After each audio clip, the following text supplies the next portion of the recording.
Lei, quando lui gli disse: sai, te pianto, si intese gelar sangue nelle vene.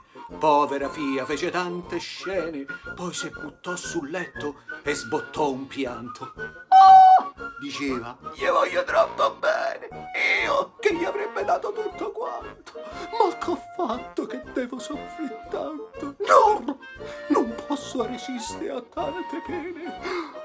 Con lui, ognuno." E lì, tutto in un botto, scelse dal letto e, matta dar dolore, corse alla loggia e se buttò de sotto. Cascò de peso longa in mezzo al vicolo. E mo s'è innamorata del dottore perché l'ha messa fuori de pericolo.